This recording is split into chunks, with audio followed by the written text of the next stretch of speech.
Bull, you want to start? I know where you want to go with this. You've been waiting all day. What you want to talk about the Bengals? Baker. Oh, Baker. I got to give credit to Baker. Contrary to popular belief, I am absolutely fair. Baker has played tremendously well in these first 2 games. Do I believe he's going to keep it up? No, because as soon as he plays 2 good games, he gets cocky and arrogant, and becomes a wise guy in press conferences, which he did last year.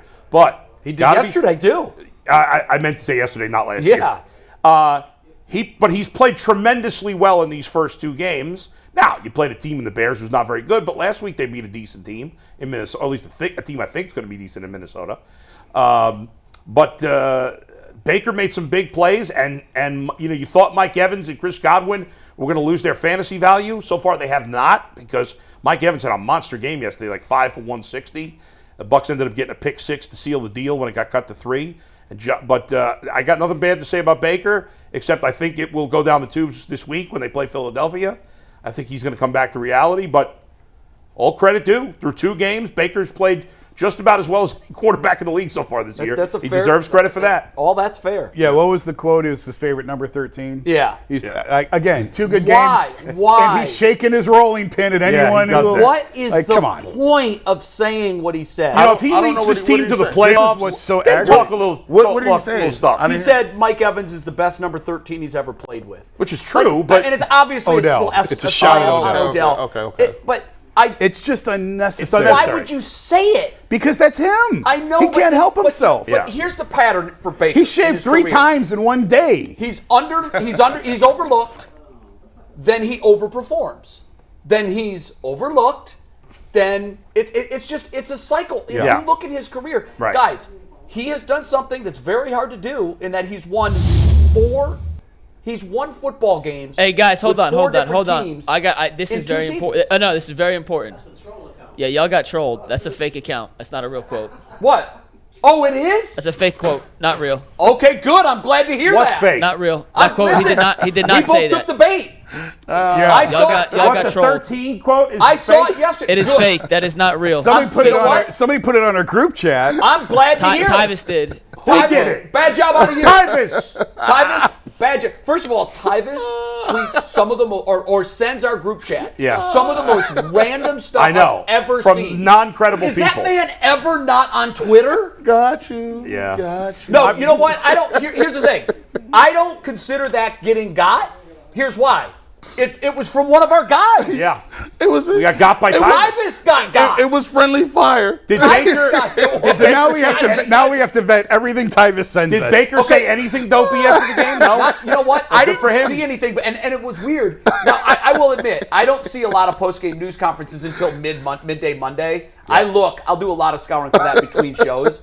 Because I'm not, who's caught up in news conferences? Yeah. But when someone sends me something, I don't know. I didn't even look at the account it was from. To me, that was a Tyvis.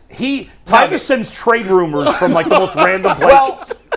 When you know it's a rumor, anything to this? Yeah. When you know it's a rumor, though, it's so easy to dismiss. Right. But I don't look at like Tyvis. Tyvis, you're banned. I was just going to say that. Tyvis is banned from our fantasy group. Yeah, from the chat group. Get him out of there. By the way, if Baker had said that, it would have been correct. Mike Evans is better than Odell. Here's what's funny. It's in line with what he would say. We all just assumed it was That's true. exactly a Baker Mayfield thing to say. Yeah. By the way, does anybody want to argue with me? Does anybody want to argue that Odell Beckham better than Mike Evans? No, Mike Evans is better. No. Why? What about Earl? What about anybody? Of course. I mean, that's a given. You see his career stats. How you gonna ask for an argument? I want to argue. Ain't no argument to be had. Mike Evans been better. Oh, that was right on. Should have had that. Mike Evans, the only receiver in NFL history with 9 straight 1,000-yard seasons so far as career. That was so kudos to Baker. He has played very well. For and we got to give him even more points because the only negative thing was why is this guy running his pie hole? And he didn't. And he didn't. It was Tyvis. Tyvis, zip your pie hole. No more. What's next, Mike? The Bengals are 0-2.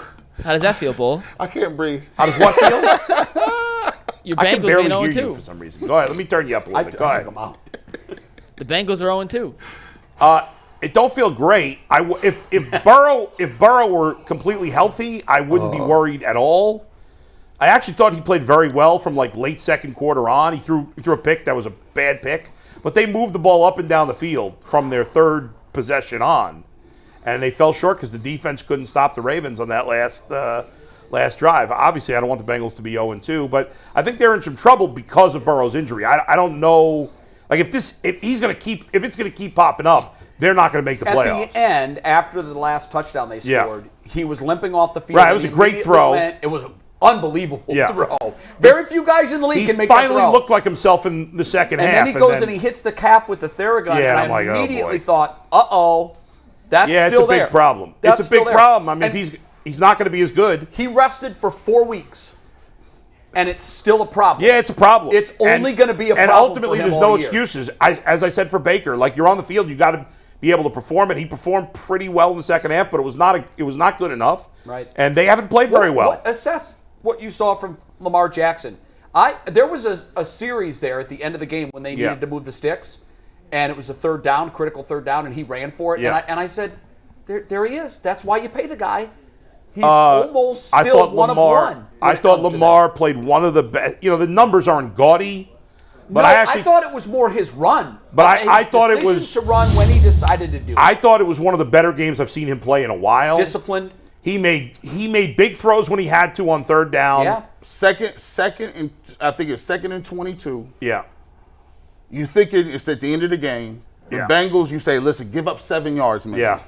Get it to third and 15 or 14, and you're like, we're good with that. Yeah. He drops a dime to Mark Andrews over the middle for 20. It was a great play. And I'm just like, that's a backbreaker. And he's got, if Odell's healthy, which, he's not now, and you can't rely on him, then it's good. But this kid, Zay Flowers, he's a player. Oh, my God. He is he looks like a real player. And so I don't think the Ravens' defense is that good, honestly. I like them. I don't like their pass rush. I like them. The Bengals' offensive line actually played pretty well. I think Burrow only got sacked once, and that was his fault. He held on to the ball too long. Yeah. They're not playing great. But obviously, I don't give up on a season unless he's hurt. Then the season's over. I had some numbers just for the week 2. This really jumped out at me. Yeah. There's only 2 teams in the AFC left 2-0. Now the Browns could get there. The fact that after 2 weeks, only already 2 2-0. The AFC's tough. It's the Ravens and the Dolphins. Over in the NFC, this is fascinating. 3 of the 4 in the NFC East are undefeated. Right. The Eagles, Washington is the surprise 2-0. Obviously, the Giants are what they are, but Dallas is at 2-0 with an asterisk. They look phenomenal. Now, Washington, in fairness, they've played Denver and Arizona, and these are great teams. But they had a nice comeback win yesterday. Nice. So did the Giants. Then this is crazy to me. The Niners are 2-0. Tampa Bay and Atlanta, 2-0. Yeah. San Francisco, 2-0. New Orleans could move to 2-0 with a win tonight. They're the other Monday Night Football game. Well, Atlanta, the Giants, and Washington all came back from big deficits to pull off nice wins. That Giants comeback was incredible. That was nuts. Washington, too. I love being able to watch at 4 o'clock, watching the 4 games. But Bijan Robinson looks fantastic for Atlanta. But they got no quarterback. He's not any good, Desmond Ridder. I think that's pretty obvious. Yeah. They got a great backfield. Arizona stinks. I think secretly their front office was happy they blew that game to the Giants because they want to be the top pick in the draft. They're tanking. I think 2 weeks in, the players don't want to lose, obviously. No. But Yeah. and Chargers and Bengals are both 0-2. Yeah. That's a surprise to me. Well, the Chargers gagged their game away. Oh, my God. I'm telling you, I think their coach is on the hot seat. Yeah, for sure. I mean, there's too much talent there. Chargers Now, I know lost they to the obviously were Titans. playing without Eckler. He could have been fired after the playoff collapse last year. Honestly, it wouldn't have surprised me. No, I think a lot of people remember, expected 2 years it. ago, they missed the playoffs because he miscalculated Yeah. They in the last game of the year. He's got to be on the hot seat more than any coach in the league. Probably. I would think so. You just gave all the reasons that I feel like the Cleveland Browns, if they take care of business against Pittsburgh, should be excited. You look around the league, and the teams that were supposed to be good, the Chargers, they 0-2. Denver, they still haven't shown anything. But it's early. You still can't make sweeping judgments. But you got to have a mindset to say, I'm going to take advantage of it. The Jets were supposed to be good. Now they got Zach Wilson again. I mean, that is true. The Jets were supposed to be good. Now they're done. You know what? If Joe Burrow's going to be injured all year, they're in big trouble. So that's 2 good teams that could be out of the mix. For the first time in 20 years, I don't care about the rest of the AFC. I'm looking at the division. You win tonight. You go 2-0 to start in this division with Baltimore coming in a couple weeks. Win the division. Like, don't worry about what's going right. on. And when have we ever said, I mean, it was week 4 last year, and we were saying, at least I was saying, guys, the division's gone. It has to be the wild card. Maybe it wasn't quite that early, but it was early. It was early. Where I thought they can't win the division. They're not going to win the division. You can't win it in 4 weeks. I'm sorry. Yeah. That's reversed. Early last year, I was looking, going, you can't win the wild card. It's going to have to be the division. I don't know how you're going to win this division. That's why I was pessimistic on them making the playoffs. Right. Because they lost to so many of those teams, the Jets. Right. Well, they lost the tiebreaker to every one of the teams that was in the mix in the AFC wild card. They lost to. But right now, with the Burrow situation the way that it is, with the Steelers being down, you win tonight in Pittsburgh. If you win that game, it's about the division, guys. It's not about the wild card. It's not about what's going on in New York, Miami, Buffalo, none of that. Yeah. Win the division. Win tonight. Go to 2-0 in the division, and you just set your scope on winning the AFC North. And you're a good team. I want home field advantage. When you're a good team, you don't worry about it. You take care of business on your own. That's right. And then you let the chips fall where they may. I want home field First, advantage. you got to go take care of business tonight, because then all this conversation goes away for a I while. mentioned San Diego and Cincinnati as being 0-2 because that's huge for the Browns. These are teams that, one way or another, you got to finish above if you want to make the playoffs, whether it's in the wild card or the division. And we can throw the Jets out, right? Like, they're done. I do. They're done. I just don't see, because you know what?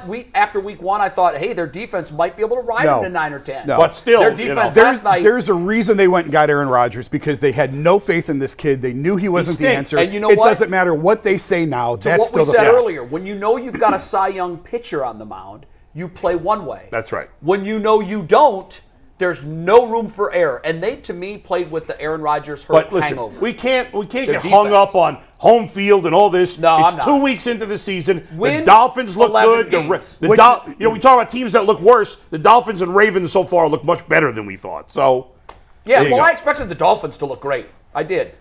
You have Their 6, offense is scary. You have 6 division games. You start out 2-0. yeah, it's good advantage. Win the division. That's right.